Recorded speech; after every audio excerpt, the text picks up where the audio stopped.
दोस्तों हम जो समबाहु त्रिभुज था, समबाहु त्रिभुज के क्षेत्रफल, ऊंचाई वगैरह के बारे में, माध्यिका की लंबाई, शीर्षलंब की लंबाई, कोणार्धक की लंबाई, ये सारी चीजें निकाल चुके थे। इसके अलावा अंतःवृत्त की त्रिज्या निकाल रहे थे, परिवृत्त की त्रिज्या, अंतःवृत्त की का क्षेत्रफल और क्या बोलते हैं परिवृत्त का क्षेत्रफल भी निकाल चुके थे। अब दोस्तों मैंने आपको क्या बताया था, जो ज्यामिति है,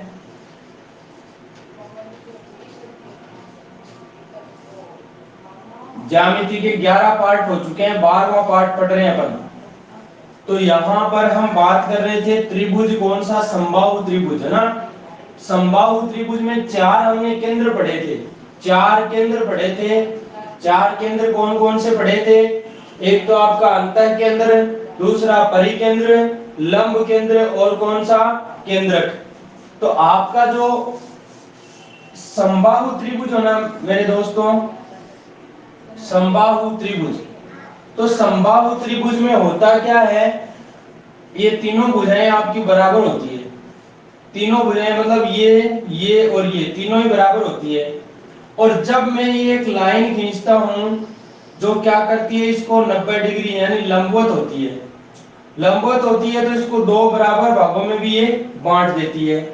अब दोस्तों यहां पर होता क्या है, जो एडी है, अब एडी क्या क्या हो सकती है? पहली बात तो देखो 90 डिग्री ये कोण पे मिल रही है, इसलिए इसको शीर्षलंब कह सकते हैं आप।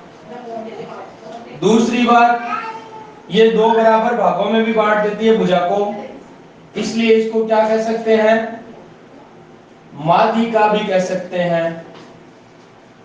तीसरी बात, ये इस कोण को भी दो बराबर भागों में बांट देगी, इसलिए इसको कोण अर्धक भी कह सकते हैं। और चौथी बात देखिए, यहां पर इस भुजा को दो बराबर भागों में भी बांटा और 90 डिग्री का कोण भी बना, इसका मतलब भुजा का क्या हो गया, लंब समद्विभाजक भी हो गया, लंब समद्विभाजक ये भी हो गया दोस्तों। अब ये चारों चीजें इस त्रिभुज में क्या एक ही है, इसका मतलब जो चीजें यहां क्रॉस करेंगी, ये चारों चीजें, सॉरी तीनों चीजें कौन कौन, तीनों माध्यिकाएं हो, चाहे तीनों शीर्षलंब हो, चाहे तीनों कोणार्धक हो, चाहे तीनों लंब समद्विभाजक हो, तो ये जहां पर प्रतिच्छेद करेंगी वो केंद्र सारे के सारे एक ही जगह पर हो गए। इसका मतलब नोट लगाने वाली बात है मेरे दोस्त, क्या ऐसा कौन सा त्रिभुज है, ये डायरेक्ट एग्जाम में क्वेश्चन आ चुका है बहुत बार और आएगा भी। ऐसा कौन सा त्रिभुज है जिसमें जिसमें केंद्रक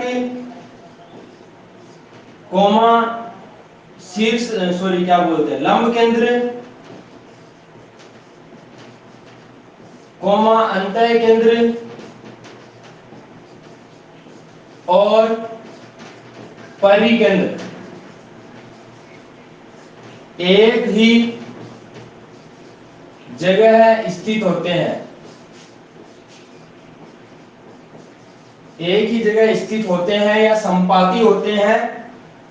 तो ऐसा कौन सा त्रिभुज है मेरे दोस्तों, आपका आंसर क्या होना चाहिए ऐसे प्रश्न का, वो त्रिभुज होगा दोस्तों समबाहु त्रिभुज, समबाहु त्रिभुज। क्योंकि समबाहु त्रिभुज एक ऐसा त्रिभुज है जिसमें चारों के चारों केंद्र जो है ना वो एक ही बिंदु पर स्थित होते हैं। और दूसरी बात और है नोट करने वाली, कि जो ऐसा कौन सा त्रिभुज है, त्रिभुज है जिसमें ये चारों केंद्र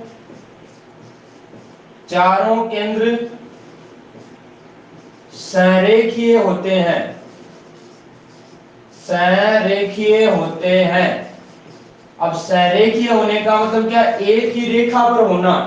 जैसे मैं कहूं कि ये रेखा है, इस रेखा के ऊपर यहां मान लो आपका केंद्रक आ गया, यहां परिकेंद्र आ गया, अंतः केंद्र आ गया, लंब केंद्र, यानी चारों एक ही रेखा के ऊपर हो, तो ऐसा कौन सा त्रिभुज होता है मेरा दोस्तों, ये सा त्रिभुज होता है आपका कौन सा, समद्विबाहु त्रिभुज। जो समद्विबाहु त्रिभुज होता है यानी जिसकी दो भुजाएं बराबर होती है, दो भुजाएं जिसकी बराबर होती है तो वो होता है आपका समद्विबाहु त्रिभुज। और समद्विबाहु त्रिभुज में क्या होता है, जो ये वाली माध्यिका या शीर्ष लंब या फिर कोणार्धक या लंब समद्विभाजक जो भुजा का है, इसके ऊपर ही चारों के चारों केंद्र होते हैं, ये आपका समद्विबाहु त्रिभुज होता है। बात समझ में आई? Very good evening.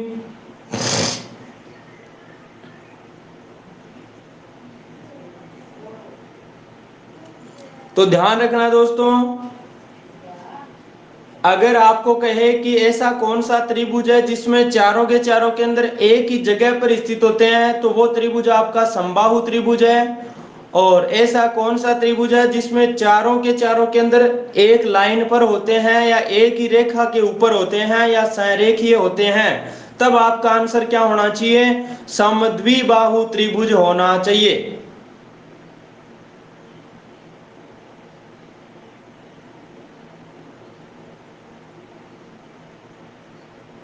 छाप लो इस बात को।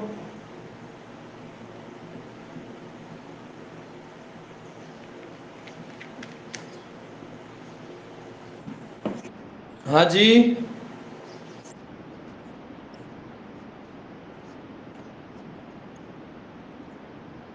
नहीं केंद्र तो सब में ही होते हैं भाई, केंद्रक भी सब में होता है, लंब केंद्र भी सब में होता है, अंतः केंद्र भी सब में होता है, परिकेंद्र भी सब त्रिभुजों में होता है, जो मैं बता चुका हूं, लेकिन स्थिति अलग अलग होती है उनकी सब में। हाँ, लेकिन समबाहु त्रिभुज जो होता है ना, उसमें चारों के चारों केंद्र एक ही बिंदु पर होते हैं। आ गई? और जो समद्विबाहु त्रिभुज होता है उसमें क्या होता है, जो दो भुजाओं के बीच वाली जो रेखा निकलती है ना, ये दो भुजाएं हैं, इन दोनों के बीच वाली जो रेखा निकलती है, इस रेखा के ऊपर होते हैं सारे के सारे, और संरेखीय होते हैं यानी एक ही रेखा के ऊपर होते हैं। समझ गए? यस और नो में जवाब दीजिए फटाक से।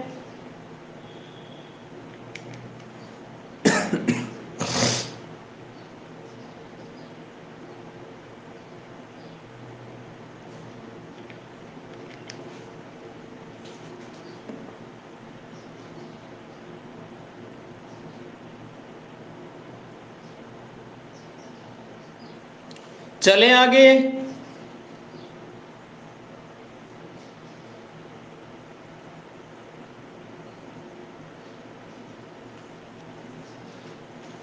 अब दोस्तों एक नाम आता है क्या,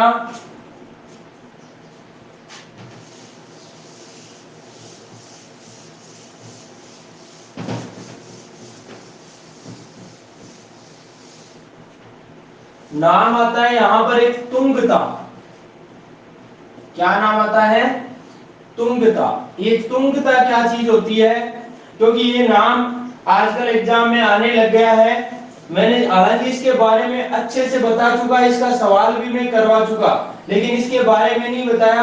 तो ये होती क्या है, देखो, अगर दोस्तों एक समकोण त्रिभुज है आपके पास, क्या है, एक समकोण त्रिभुज, और इसका एक कोण मेरे दोस्तों 90 डिग्री है, क्योंकि 90 डिग्री होगा तभी तो समकोण त्रिभुज होगा। और जहां पे 90 डिग्री का कोण बन रहा है उसको हम कहते हैं क्या, लंब केंद्र कहते हैं, क्योंकि समकोण त्रिभुज में लंब केंद्र कहां होता है, 90 डिग्री वाले शीर्ष पर होता है। और दोस्तों इस वाले शीर्ष से सामने वाली भुजा पर अगर क्या डाल दिया जाए, लंब डाल दिया जाए, अगर आपका त्रिभुज मान लो ये एबीसी है, और इस बी बिंदु से सामने एसी यानी कर्ण पर लंब डाल दिया जाए बीडी, तो ये जो बीडी होगा ना, यानी शीर्ष 90 डिग्री वाले शीर्ष से कर्ण पर डाला गया जो लंब होगा, उस लंब की लंबाई होती है ना, उसको ही कहते हैं मेरे दोस्त तुंगता। यानी जो बीडी है वो क्या है, तुंगता है, और इसकी लंबाई निकालना मैंने आपको सिखाया था। तुंगता क्या क्या होती है, समकोण वाले शीर्ष से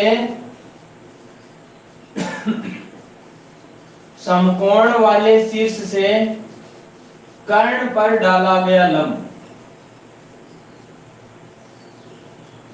क्या कहलाता है, तुंगता कहलाती है। और इसकी लंबाई निकालने का मैंने तरीका बताया था क्या, तुंग तथा बीडी की लंबाई अगर निकालनी है तो वो क्या होगा, लंब और आधार को गुणा करो, लंब गुणा आधार और बट्टा में लगा दो, तो आ जाएगा।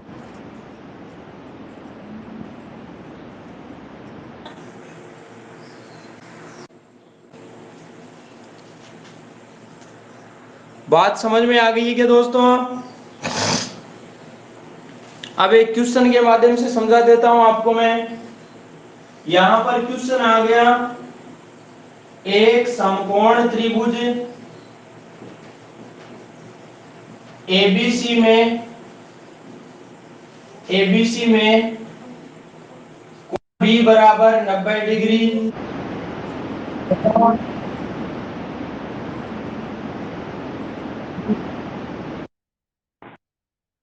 हेलो।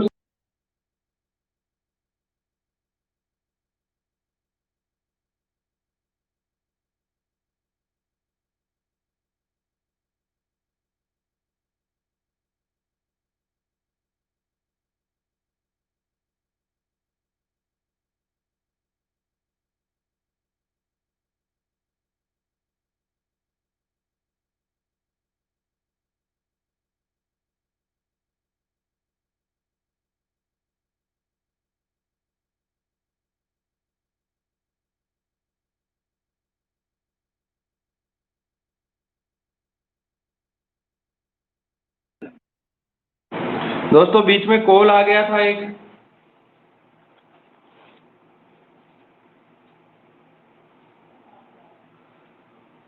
क्वेश्चन है आपका, एक समकोण त्रिभुज एबीसी में कोण बी बराबर 90 डिग्री, और दूसरी चीज आपको क्या दे दी, जैसे एबी की लंबाई दे दी आपको कितनी,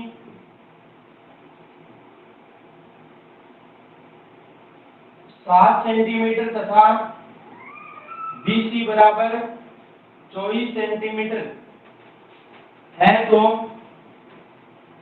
तुंगता की लंबाई क्या होगी, तुंगता की लंबाई क्या होगी। पहला प्रश्न ये आ गया, और दूसरा और पूछ रहा हूं, मैं पूछ भी चुका हूं पहले आपको, लेकिन अभी दोबारा और पूछ लेता हूं। तुंगता के अलावा लंब केंद्र तथा, लंब केंद्र तथा परिकेंद्र के बीच की दूरी क्या होगी। ये दो सवाल आपके सामने हैं।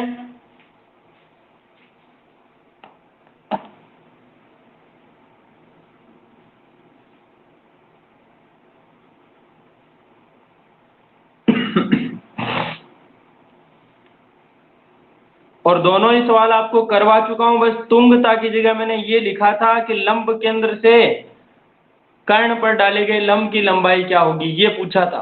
अब तुंगता दे दिया तो क्या ही फर्क पड़ गया भला, नाम का ही तो फर्क पड़ा है, चीज तो बता ही चुका हूं।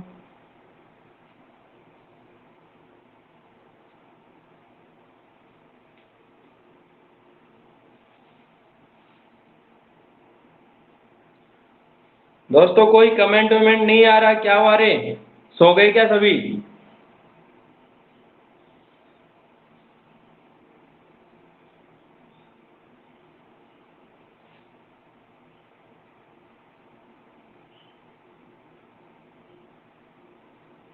ये तुंगता समझ में आई कि नहीं आई आप लोगों के, कि तुंगता क्या होती है।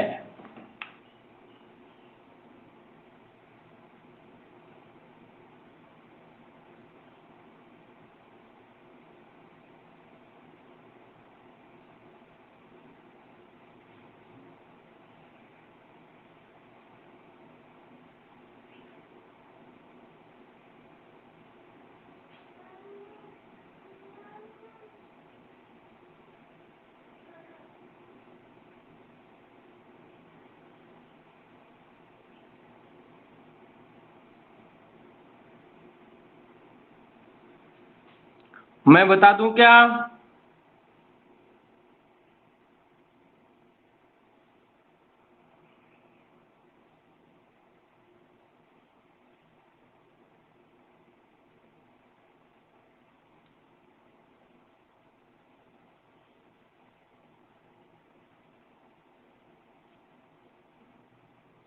पहले का आंसर 7.4 कुलदीप चंदेल।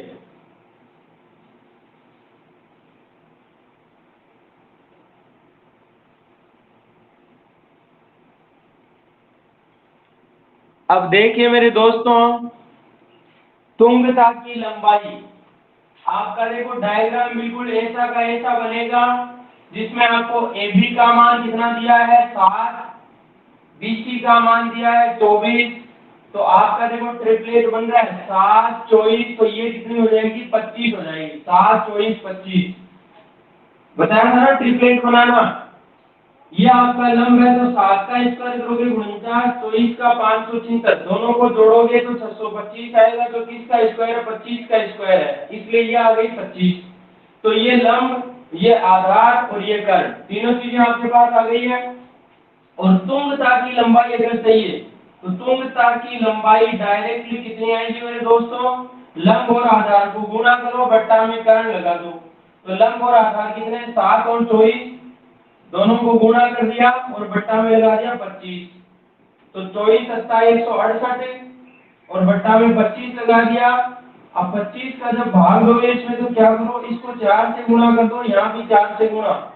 तो देखो 8 चौक 32, 16 चौक 64 और 3 कितना 67, और बट्टे में 25 चौक 100, 100 का भाग लगाओगे तो कितना आएगा, ये आ जाएगा 6.72।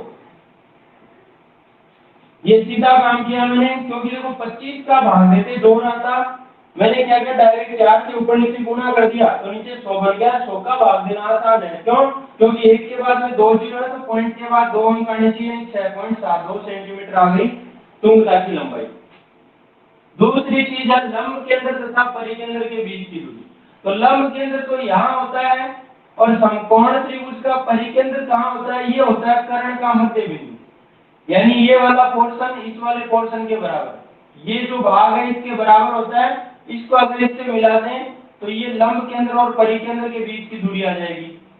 और मैंने डायरेक्ट बताया था कि लंब केंद्र तथा परिकेंद्र के बीच की दूरी बतानी हो तो वो दूरी कितनी आती है, वो दूरी होती है कर्ण की आधी, कर्ण बट्टा 2। तो कर्ण कितना आपका 25, और 25 का आधा करोगे तो कितना आएगा 12.5 आ जाएगा, 12.5 सेंटीमीटर आंसर आ जाएगा।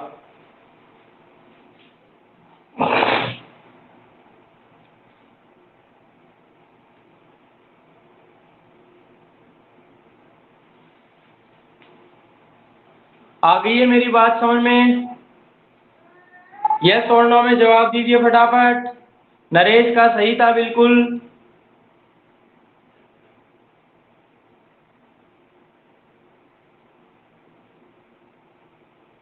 किसके समझ में नहीं आई भाई ये वाली बात?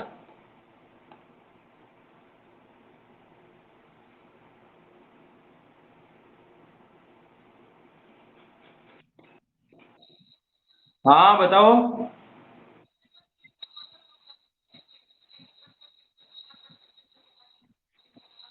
देखो आप 168 में 25 का भाग दे सकते हो ना?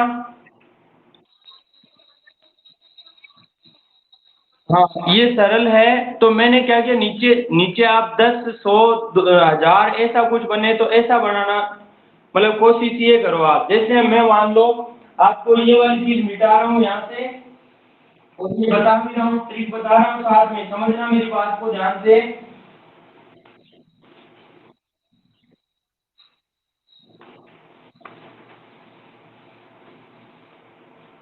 देखो ट्रिक क्या है, जैसे आप 5 को 2 से गुणा करते हो कितना आता है, 10 आता है।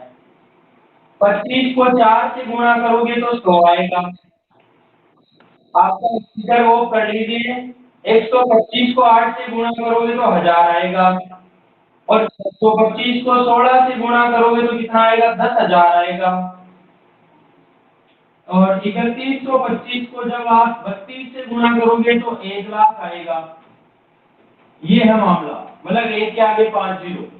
देखो यहाँ 5 5 25 25 पंजो 125 125 पंजो 625 625 पंजो 325, और यहाँ 2 गुना 4 गुना 8 गुना 16 गुना 32।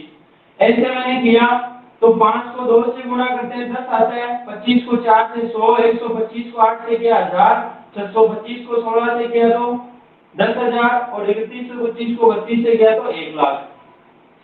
अब जैसे मान लो सवाल आपका यूं आ गया कि आप 168 को गुणा करो किससे, 25 से करो। अब 168 को 25 से गुणा करना मतलब 25 का पढ़ा बोलो या तो 25 या फिर 5 से गुणा करो, फिर 2 से गुणा करके जोड़ जाड़ के ऐसे लिखो।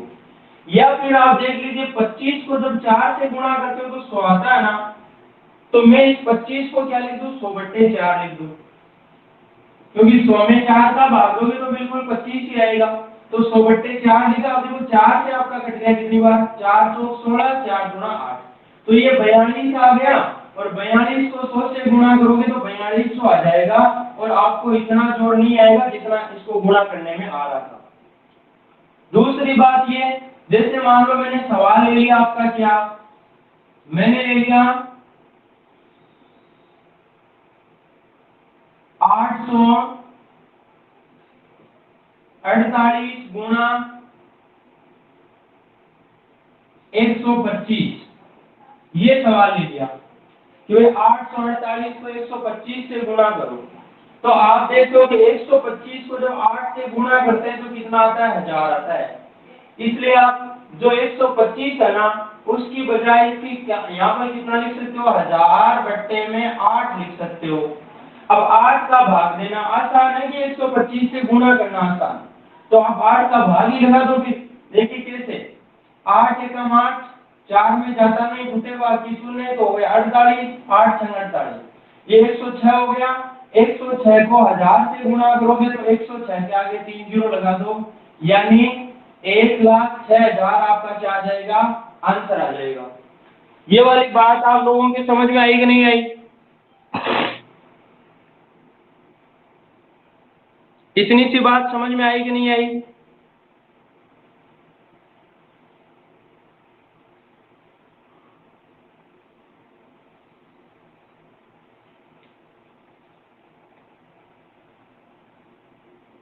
अब एक बार एक सवाल ऐसा ही और देखो कि जैसे मैंने ये गुणा किया वैसे ही भाग देने में भी ऐसा ही है। जैसे मैं कहूं आप लोग किसमें भाग दो, मान लो यहाँ 8 4 3 5 ये संख्या है, और इसमें किसका भाग दो, 125 का भाग दो। अब बताओ दोस्तों 125 का पढ़ा भाग देना कितना कठिन होगा, फिर पॉइंट के बाद आंसर आएगा तो बड़ा आएगा कि नहीं आएगा। तो मैं क्या करूंगा, देखो 125 है, जब इसको 8 से गुणा करता हूं तो कितना बन जाता है, 1000 बन जाता है। फिर 5 को 2 से करता हूं तो 10, 25 को 4 से करता हूं 100, 125 को 8 से करता हूं तो 1000। तो यहाँ 8 से गुणा करते ही नीचे 1000 बन जाएगा। जब यहाँ 8 से गुणा किया तो ऊपर भी 8 से गुणा करना पड़ेगा। गुणा करोगे तो क्या आएगा, देखो 8 2 5 40, 8 3 24 और 4 28, 8 चौक 32 और 2 34, 8 20 64, 64 और 3 कितना 67। ये ऊपर 8 से गुणा करना हुआ आसान। अब नीचे 125 को 8 से गुणा किया तो आ गया आपका 1000। अब 0 से एक 0 कट गया, और जब 100 का भाग दोगे तो सीधा देखो 1 2 फिर पॉइंट, इधर 0 1 2 यहाँ पॉइंट, यानी 67.48 क्या आ जाएगा, आंसर आ जाएगा। दोस्तों एक बार बताइए देखिए कैसा लगा तरीका ये 125 का भाग देने का, या 25 का भाग देना, या 625 का, या 3125 का भाग देना।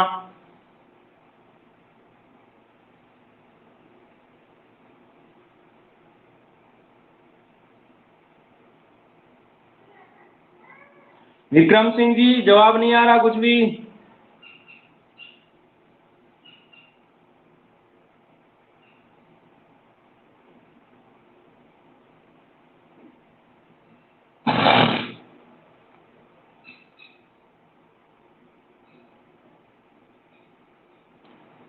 विक्रम जी बात समझ में आई कि नहीं आई?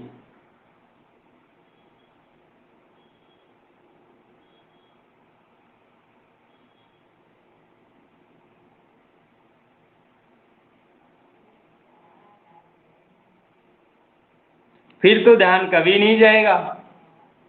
ये तो न्यू है बिल्कुल, जो चीज बताई है किसी को ही नहीं बताई, मैं आज सब लोगों को बताई है एक साथ ही।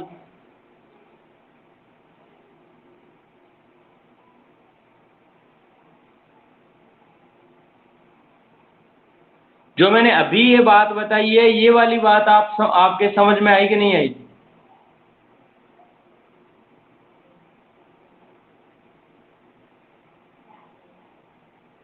क्या प्रॉब्लम हो गई?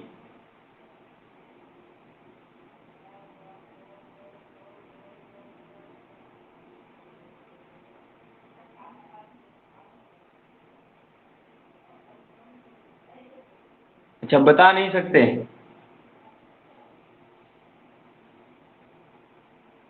बाकी मैंने तो ये चीज बताई बिल्कुल जीरो से।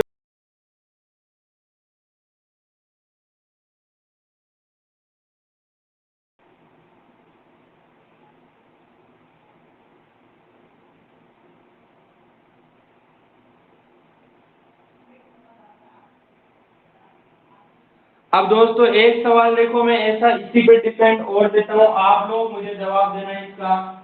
जैसा मैंने सवाल दिया क्या, 7 4 3 1 9 और इसमें भाग देना है 625 का। 625 का भाग देने पर क्या आएगा, ये मुझे जल्दी से आप लोग बताइए।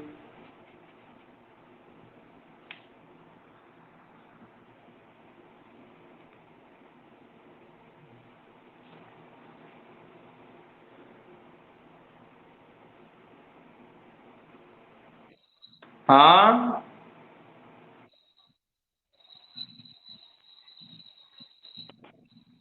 हाँ, ऊपर कुछ भी आ जाए, नीचे नीचे आपकी 5 25 125 625 या 3125 में से कोई सी संख्या आ जाए तो थोड़ी सी आसानी बना देते हैं यहाँ पर ये।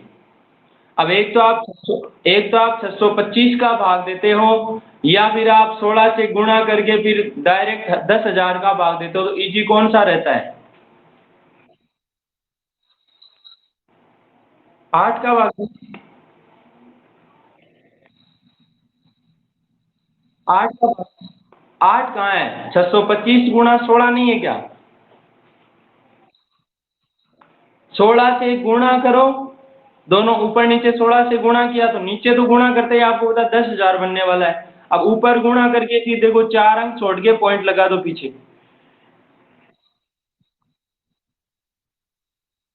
सुनील गोस्वामी 118.91, नरेश,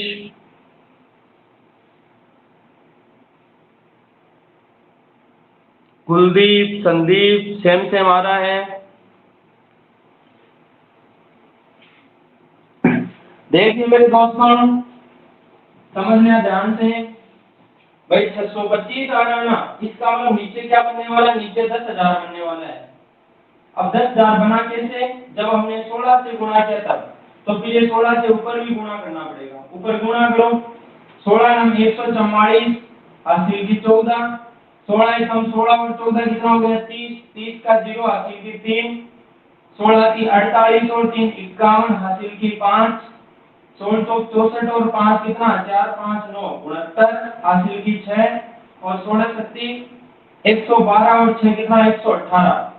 और जब 10,000 का भाग लगाओगे तो क्या आएगा? देखिए 1 2 3 4 पॉइंट, इधर से तो 1 2 3 4 और यहाँ लग जाएगा पॉइंट, 118.9104 आ जाएगा आपका आंसर। समझ आ गया सभी लोगों को?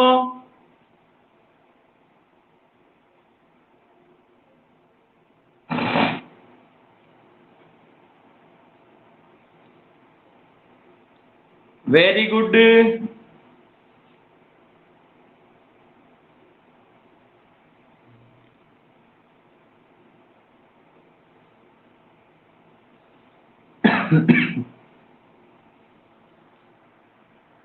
अब देखो दोस्तों आगे,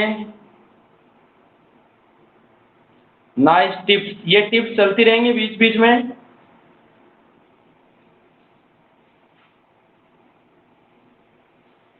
देखिए दोस्तों,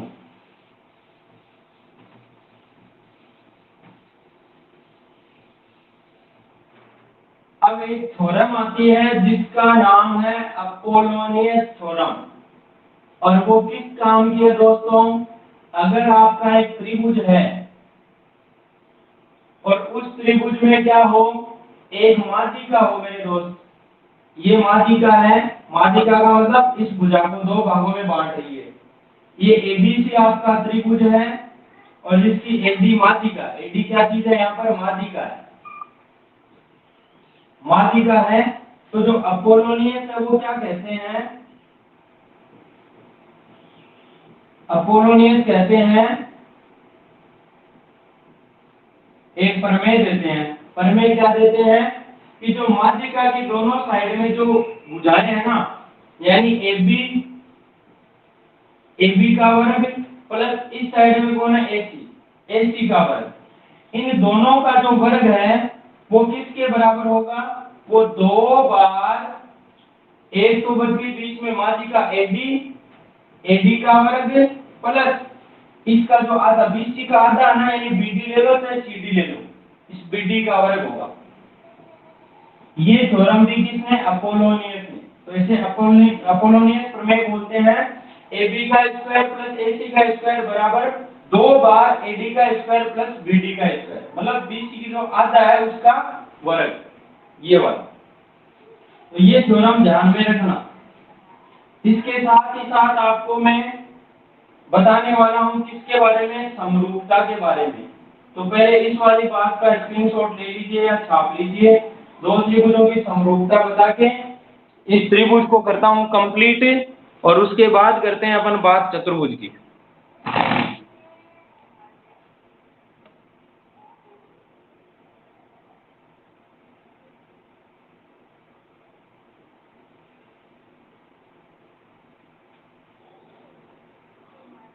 दोस्तों बात समझ में आ रही है क्या?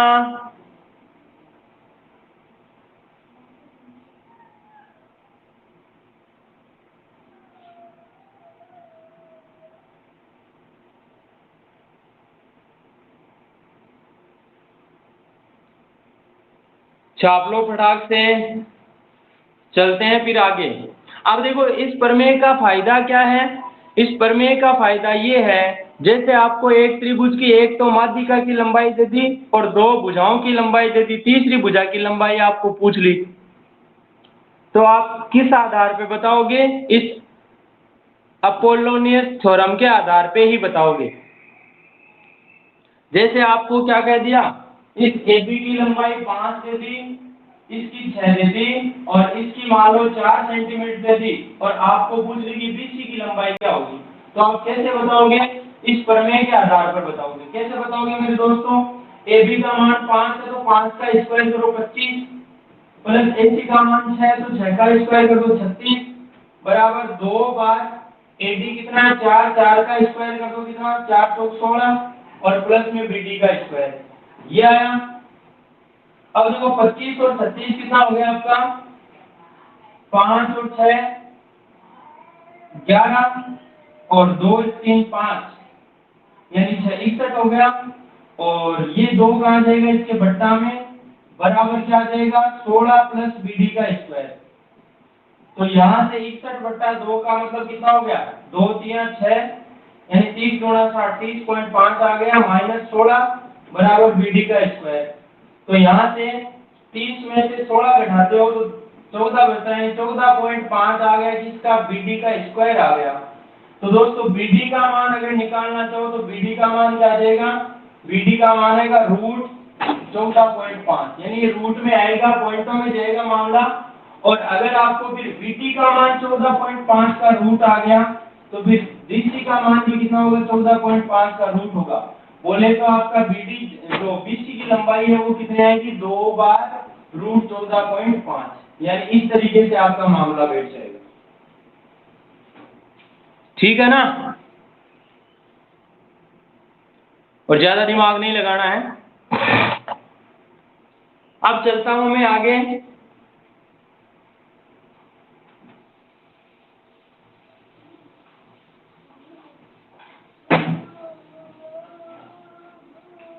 एक बात माध्यिका की ओर थी कि अगर आपको एक त्रिभुज है, त्रिभुज ABC है और इसकी तीनों माध्यिकाओं की लंबाई दे रखी है आप लोगों को। एक माध्यिका AB है, दूसरी BE है और तीसरी CF है। अगर दोस्तों तीनों माध्यिकाओं की लंबाई दे रखी है एडी मान लो 3 सेंटीमीटर दे रखी है, बीई दे रखी है आपकी 4 सेंटीमीटर, और क्या बोलते हैं सीएफ दे रखी है आपकी 5 सेंटीमीटर। त्रिभुज की अगर माध्यिकाओं की लंबाई दे रखी है और आपको इस त्रिभुज का क्षेत्रफल पूछे, तो दोस्तों वो त्रिभुज का क्षेत्रफल क्या होगा? त्रिभुज का क्षेत्रफल बराबर क्या होगा मेरे दोस्तों? त्रिभुज का क्षेत्रफल बराबर 4/3 गुणा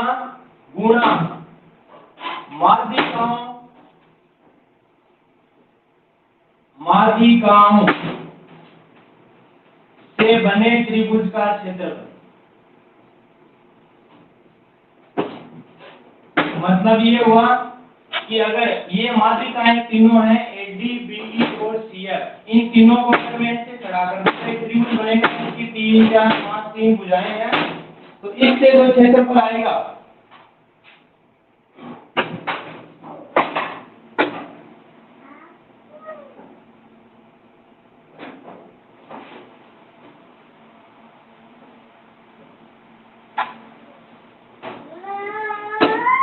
नहीं बेटा, जब मम्मी के पास जाओ, मम्मी के पास जाओ।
दोस्तों डिस्टर्बेंस के लिए माफी चाहूंगा।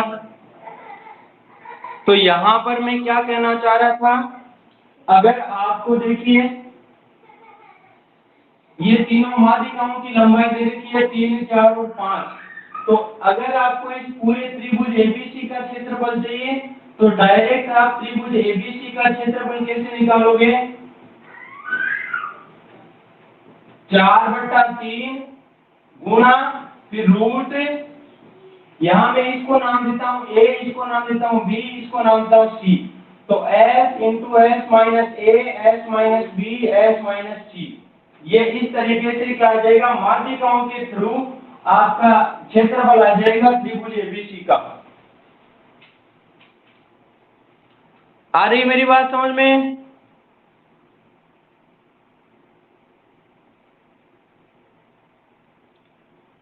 यस और नो में जवाब दीजिए फटाक से।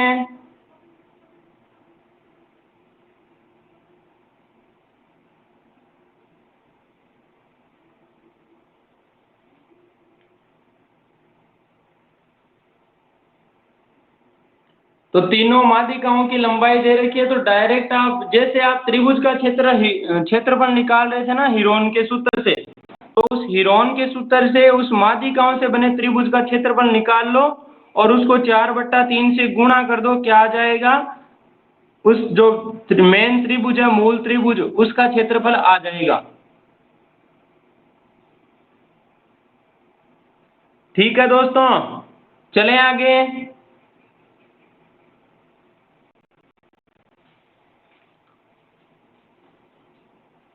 अब देख लो फटाक से समरूपता।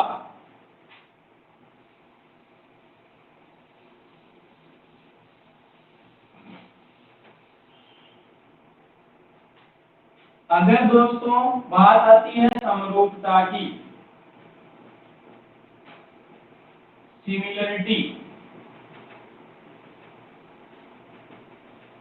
सिमिलरिटी, समरूपता, एक त्रिभुज है आपका ये वाला और एक त्रिभुज मैंने ले लिया थोड़ा बड़ा, अब ये दोनों समरूप होने का मतलब क्या है? जैसे मैं कहूं कि आपकी एक फोटो है, एक ही फोटो है जो तो क्या पासपोर्ट साइज में छोटी फोटो है, बिल्कुल एक फोटो है सेम टू सेम, और उसी फोटो को आपने क्या करवा लिया, बड़ा आकार दिलवा लिया इस तरीके से। तो होगा क्या, ये दोनों की दोनों तस्वीरें क्या होंगी, समरूप होंगी, रूप दोनों का समान होगा, आकार में बड़ा छोटा हो सकता है। यानी जिस प्रकार से आपकी जैसे ये लंबाई बढ़ी है ना, ये लंबाई जो है जिस तरीके से बढ़ी, उसी हिसाब से इसी के अनुसार क्या होगी, आपकी ये वाली बढ़ेगी। तो यहाँ पर सीधी सी बात ये है कि दो त्रिभुजों के समरूप होने के लिए क्या होना चाहिए, एक त्रिभुज आपका एबीसी है, दूसरा त्रिभुज पीक्यूआर है। अगर दोस्तों दोनों त्रिभुज समरूप हैं तो इसमें क्या क्या बातें होनी चाहिए, यदि इन तीनों भुजाओं का, देखो AB BC और AC, इन तीनों का अनुपात किसके साथ, PQ QR और PR के साथ, यानी AB बट्टा PQ बराबर BC बट्टा QR और AC बट्टा PR। तो दोस्तों अगर दो त्रिभुजों की संगत भुजाएं समान अनुपात में हो, यानी इसका इसका अनुपात, इसका और इसका अनुपात, और इसका और इसका अनुपात, इनका अनुपात अगर बराबर हो तो ये दोनों त्रिभुज समरूप होंगे, यानी संगत भुजाएं समानुपाती हो। और दूसरी बात क्या, इनके जो संगत कोण है, यानी कोण ए है वो कोण पी के बराबर, कोण बी कोण क्यू के बराबर, और कोण सी किसके बराबर, कोण आर के बराबर। ए बराबर कोण पी, बी बराबर कोण क्यू और सी बराबर कोण आर हो। यदि ये वाली दोनों कंडीशंस हैं तो क्या होगा मेरे दोस्त, तो त्रिभुज एबीसी है ना, वो समरूप होगा त्रिभुज पीक्यूआर के। ये चिन्ह जो है वो चिन्ह किसका है, समरूपता का है, समरूप। ये वाली बात आप लोगों के समझ में आ गई होगी।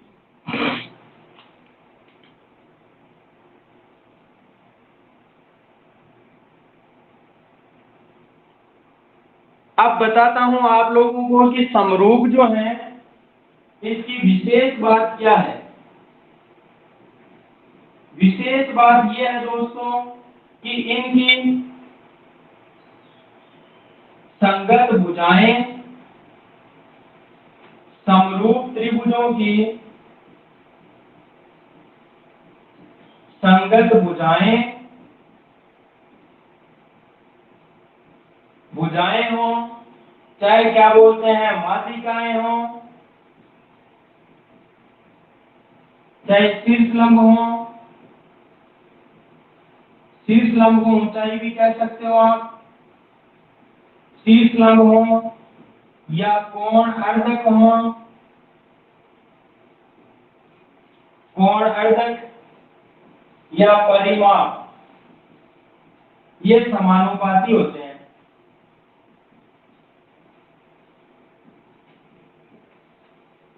पहली बात तो ये, मतलब मैं ये कह सकता हूं कि यदि त्रिभुज एबीसी समरूप है, क्या बोल रहा हूं मैं, नोट करने वाली बात है कि यदि त्रिभुज एबीसी समरूप है त्रिभुज पीक्यूआर के, तो क्या होगा, तो दोस्तों इनकी भुजाएं समानुपाती होंगी, यानी AB बट्टा PQ बराबर BC बट्टा QR बराबर AC बट्टा PR। ये बात तो होगी होगी। और तीसरी बात, मान लो यहां से ये जो है AD और ये क्या है आपकी PM, AD और PM क्या क्या हो सकती है, AD या PM, इसे हम शीर्ष लंब हो सकता है, या फिर आपका ऊंचाइयां हो सकती हैं,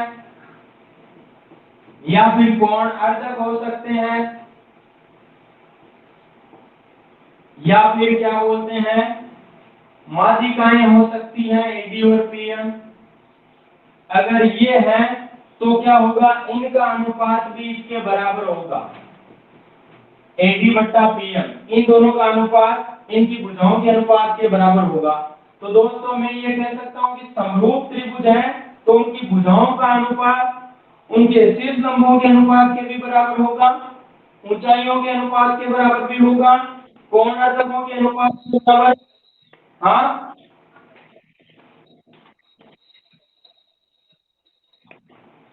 क्या हुआ? हाँ कोण तो बराबर होंगे ही होंगे। हाँ भाई एबीसी का कोण ए है ना वो पी के बराबर होगा, कोण बी क्यू सॉरी ए तो पी के बराबर, बी क्यू के बराबर, सी आर के बराबर।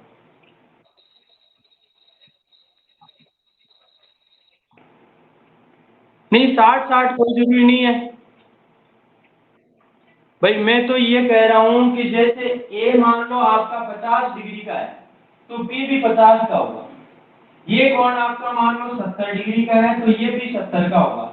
अब 70 और 50 है। हाँ दोनों में कोण यानी ये वाला कोण जितना है ना उतना ही ये कोण होगा। अब चाहे 60 का हो चाहे 70 का हो चाहे 65 का हो, ये वाली बात बता रहा था। और बताइए दूसरी बात देखो इसके बराबर और क्या होगा, दोनों त्रिभुजों के जो परिमाप होंगे ना P1 और P2 नाम दे रहा हूं दोस्तों। P1 तो इसका परिमाप है और P2 इसका परिमाप है। तो यहां पर P1 और P2 को मैं कहूंगा परिमाप। तो इनकी भुजाओं और कोणार्धक या शीर्ष लंबों एडी और पीएम जो है इनका अनुपात किसके बराबर होगा? P1 बट्टा P2 के भी बराबर होगा। यानी परिमापों आपको कहते कि दो समरूप त्रिभुजों की भुजाओं का अनुपात 5:4 है तो बताइए उन त्रिभुजों के परिमापों का अनुपात क्या होगा? तो दोस्तों परिमापों का अनुपात भी कितना होगा? 5:4 होगा। आपको कहते शीर्ष लंबों का क्या अनुपात होगा? तो वो भी 5:4 ही होगा। ऊंचाइयों का अनुपात पूछे तो वो भी 5:4 होगा। कोण अर्धक का अनुपात पूछे तो वो भी 5:4 होगा। माध्यिका का अनुपात पूछे तो वो भी 5:4। हाँ जी। शीर्ष लंब शीर्ष से डाला गया लंब भाई यहां से ए से अगर सामने वाली भुजा पर 90 डिग्री का कोण बनाए तो ये शीर्ष लंब हो जाएगा। ऊंचाई होगी तो ये यही ऊंचाई होगी। बताओ बीच वाली। हाँ यही होगा शीर्ष लंब। इसी को हम शीर्ष लंब तो कब कहेंगे जब यहाँ 90 डिग्री का कोण बने तब शीर्ष लंब। और यहाँ जब कोण को दो बराबर भागों में बांट दें तो वो होगा कोण अर्धक। अगर भुजा को दो बराबर भागों में बांट दें, मैं बता चुका हूं आपको माध्यिकाओं के बारे में, भुजा को दो बराबर भागों में बांट दें तो माध्यिका कहलाएगी। और ऊंचाई जो शीर्ष लंब है उसको ऊंचाई कहते हैं। बस ये चाहे शीर्ष लंब हो चाहे माध्यिका हो चाहे कोण अर्धक हो चाहे कोई सा ही उनमें से उन सभी का अनुपात भुजाओं के अनुपात के बराबर होगा। आ गई बात समझ में? पहली बात तो यह होगी। और दूसरी वाली बात क्या होगी कि जो दोनों त्रिभुज हैं इनके क्षेत्रफलों का अनुपात क्या होगा? देखो एरिया ऑफ ट्राइंगल एबीसी और नीचे एरिया ऑफ ट्राइंगल पीक्यूआर, इन दोनों के क्षेत्रफलों का जो अनुपात होगा ना मेरे दोस्तों वो भुजाओं के अनुपात के वर्ग के बराबर होगा। बोलूं तो ये एपी बट्टा पीक्यू है ना तो एपी का स्क्वायर बट्टा पीक्यू के स्क्वायर के बराबर होगा, या फिर बीसी का स्क्वायर बट्टा क्यूआर के स्क्वायर के बराबर होगा, या फिर एसी का स्क्वायर बट्टे पीआर का स्क्वायर के बराबर होगा। ये जो देगा एडी बट्टा पीएम इसका भी स्क्वायर के बराबर होगा। और ये जो P1 बट्टे P2 परिमाप दे रखे हैं परिमापों के भी स्क्वायर के बराबर होगा। ये वाली बात क्लियर हो जानी चाहिए आप लोगों के। थोड़ा सा यहाँ से कट गया नीचे से, दिख रहा ना?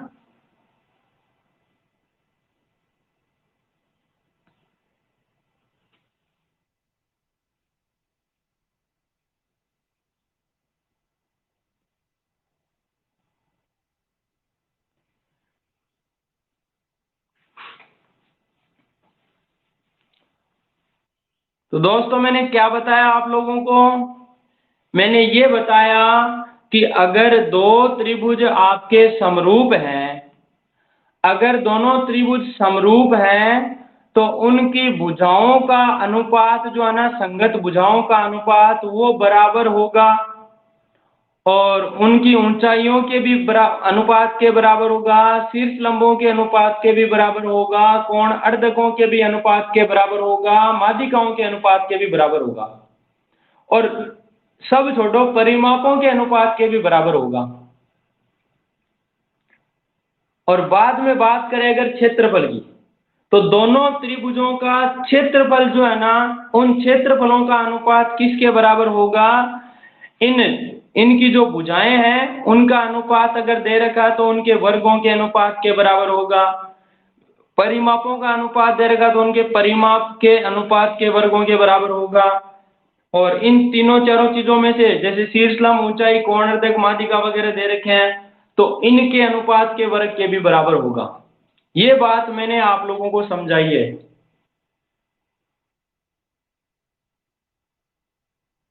ये अगर समझ गए हो तो आगे इसका एक क्वेश्चन करवा दूं कि क्वेश्चन किस तरीके से बनेगा।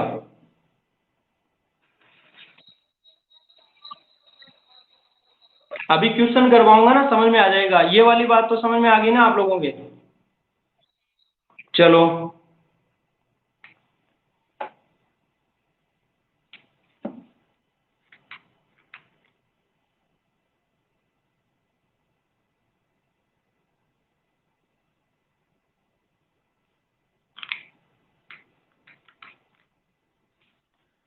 देखो क्वेश्चन किस तरीके से बनेगा आपका।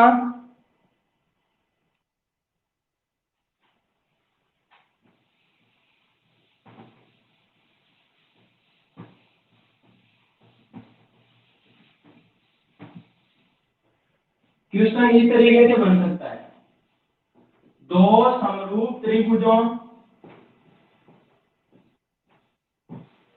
की संगत भुजाओं का अनुपात, संगत भुजाओं का अनुपात 7:5 है। तो पहला प्रश्न आपका ये बन सकता है कि माध्यिकाओं या बस ये नाम भी आ सकता है, या शीर्ष लंबों या कोण अर्धकोण या ऊंचाइयों या परिमापों का अनुपात क्या होगा। भाई इनमें से कोई सा भी पूछ ले, मैं ये कह रहा हूं, चाहे ये नाम दे दे, चाहे ये फिर ये या फिर ये, इनमें से कोई सा भी पूछ ले तो बताना है। दूसरा, इनके क्षेत्रफलों का अनुपात क्या होगा।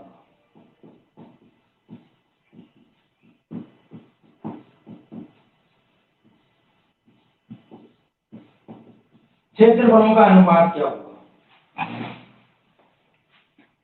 तो दोस्तों मैं बताना चाह रहा हूं, पहले तो मुझे जवाब दीजिए इसका सवाल का आप लोग अपने आधार पर।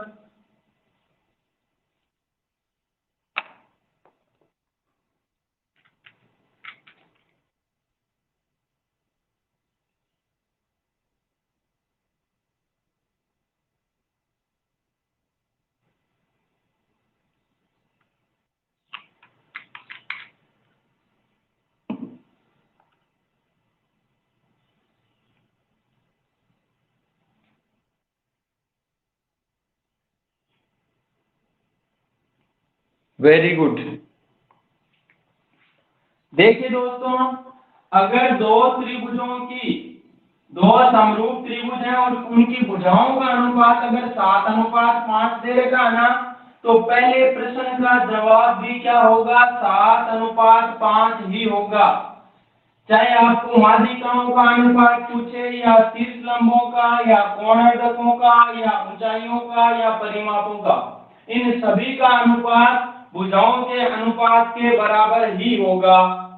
इसके अलावा इनके क्षेत्रफलों का अगर अनुपात पूछता है तो क्षेत्रफलों का अनुपात क्या होगा, ये जो दे रखा है ना 7:5, तो 7 का स्क्वायर कर दो अनुपात 5 का स्क्वायर कर दो, तो 7×7 = 49 और 5 का स्क्वायर 25, तो ये 49:25 होगा।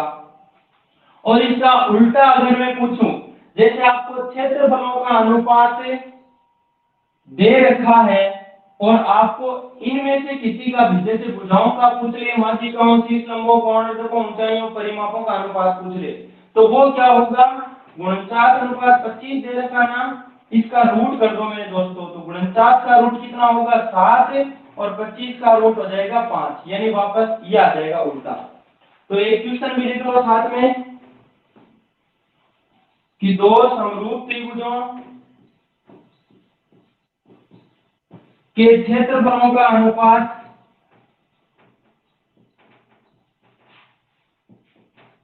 क्षेत्रफलों का अनुपात 121:256 है, तो उनकी भुजाओं या माध्यिकाओं या शीर्षलंबों या परिमापों या कोण अर्धकोण या ऊंचाइयों का अनुपात क्या होगा, इनमें से कोई सा ही पूछ ले। अब सवाल में सारे तो देगा नहीं, इनमें से कोई एक नाम देगा, तो इनमें से कोई सा ही पूछ ले, आपको तरीका वही अपनाना है जो मैं बता चुका हूं।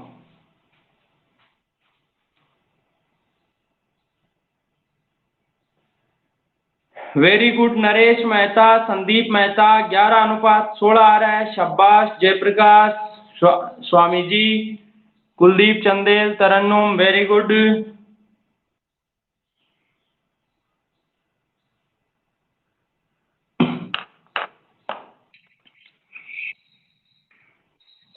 बताइए। बिल्कुल सिखाएंगे, एक क्लास मैंने आपको बताया था ना वर्गमूल निकालना, तो आपको ऑफलाइन क्लास में सिखाया था नहीं सिखाया था?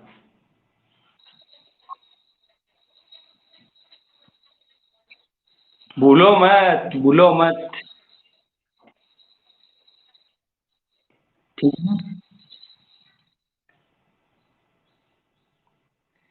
तो दोस्तों यहाँ पर आपका डायरेक्ट भुजाओं का या माध्यिकाओं का, शीर्षलंबों, परिमाप, इनका किसी का भी अनुपात अगर आपको पूछ ले, तो ये जो दे रखा ना 121 और 256, इनका रूट कर दो मेरे दोस्तों। तो बताओ किसका स्क्वायर करते हैं तब 121 आता है, 11 का स्क्वायर, तो इसलिए इसका रूट हो गया 11, और 16 का स्क्वायर करते हैं 256 आता है, इसलिए इसका रूट कितना आ गया 16, तो 11:16 क्या आ जाएगा आपका आंसर। दोस्तों आपको कम से कम 1 से लेकर 60 तक के तो वर्ग याद होने चाहिए, ट्रिक बताने की जरूरत नहीं है। बताओ, बताइए।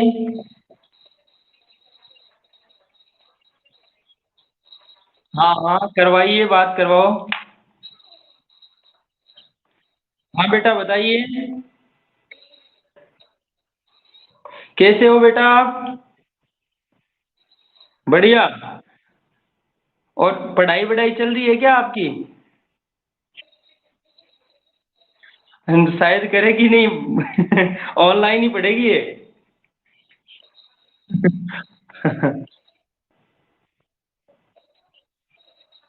और बात करेगी।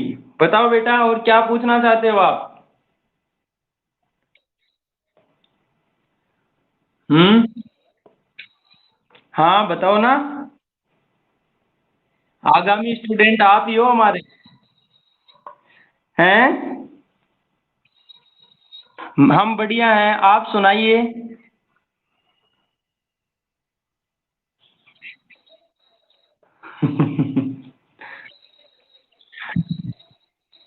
अरे ये आगामी स्टूडेंट है हमारा, कोई बात नहीं। पहले तो अभी माँ और पिता पढ़ रहे हैं, थोड़े दिनों बाद उनके बच्चे भी पढ़ेंगे। हमारे शाहबाद में एक स्टूडेंट थी, उनके उनके बच्चा क्या बोलते हैं 11th में या 12th में पढ़ता था, मतलब पढ़ रहा है अभी भी। तो मैंने कहा कि मैडम जी आप भी तैयारी करो, और आपका बच्चा 2-3 साल में हमारे लिए तैयार हो रहा है, तो वो भी पढ़ लेगा। टाइम तो लगेगा ही, देखो एक दिन में थोड़ी होता है सब कुछ।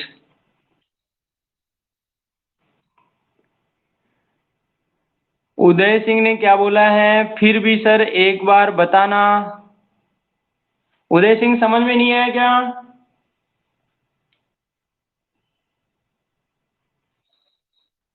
वर्गमूल क्या, हाँ वर्गमूल की क्लास हो जाएगी एक, आप नो टेंशन रहो। ठीक है ना, ये तो समझ में आ गया सब लोगों के। अब दोस्तों अपन चले रीजनिंग की क्लास में। तो रीजनिंग वाली क्लास में आ जाओ फटाफट सभी लोग।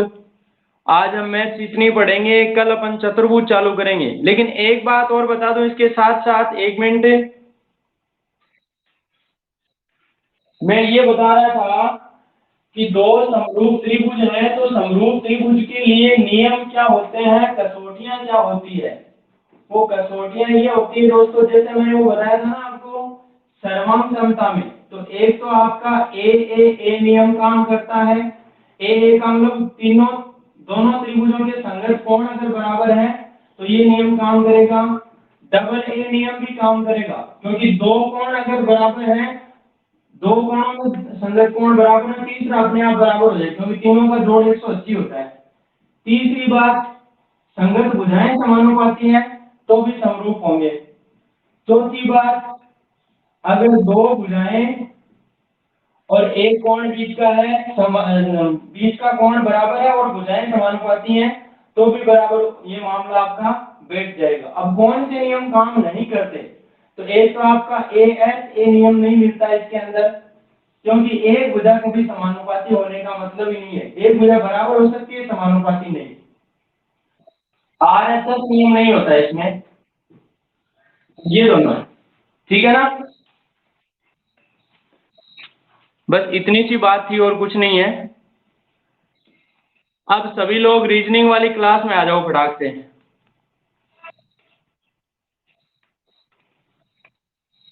नेहा बताओ।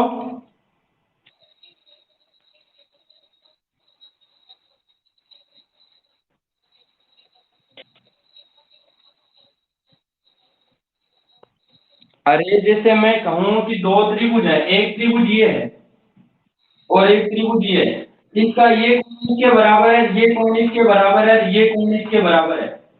इसका मतलब ये इसका ए मतलब कोण कोण हो गया, ये कोण और ये कोण, तो ये ट्रिपल ए नियम हो गया। अगर ये बराबर है तो दोनों त्रिभुज समरूप होंगे। दूसरी बात, इस त्रिभुज का ये कोण इसके बराबर, ये कोण इसके बराबर, ये वाला नहीं भी दे देता है, यानी डबल ए नियम है, तो भी दोनों त्रिभुज का होंगे समरूप। तीसरा त्रिभुज, तीसरा कोण अपने आप आ जाएगा बराबर। फिर बात आती है एस नियम की, यानी एक त्रिभुज जिसकी भुजाएं मान लो 3, 4, 5 है, जिसकी 6, 8, 10 है, तो इनका अनुपात निकालोगे तो 3/6 करोगे तो 1/2 आ जाएगा। 4/8 करोगे 1/2 आ जाएगा। 5/10 करोगे 1/2। तीनों का अनुपात क्या है, बराबर। भुजाओं का अनुपात बराबर आ गया तीनों का, इसका मतलब दोनों समरूप होंगे। अब दो भुजाओं का अनुपात बराबर हो और उनके बीच का कोण बराबर हो, जैसे मान लो अब ये कोण, ये भुजा छोड़ दी आपने, दो भुजाएं ये दे दी 3 और 5, यहाँ 6 और 10, तो 3 और 6 का अनुपात 1:2, 5 और 10 का अनुपात 1:2, यानी दो भुजाओं का अनुपात बराबर है और इनके बीच का कोण ये वाला कोण इसके बराबर है, तो भी दोनों त्रिभुज क्या होंगे, समरूप होंगे। भुजाएं बराबर नहीं, भुजाओं का अनुपात बराबर, समरूपता में अनुपात बराबर और सर्वांग समताओं में भुजा बराबर, है ना। ट्रिपल ए का मतलब तीनों कोण, बस और क्या है। आज रीजनिंग की क्लास में बहुत लेट हो गए। ठीक है दोस्तों, चलते हैं रीजनिंग वाली क्लास में। उदल सिंह कुछ बोल रहे हो? बताइए।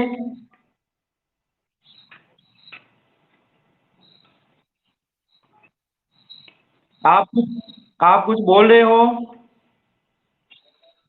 चलो कोई बात नहीं, आ जाओ फिर फटाफट सभी रीजनिंग वाली क्लास में आ जाओ आप, है ना? क्लास नंबर 2 में।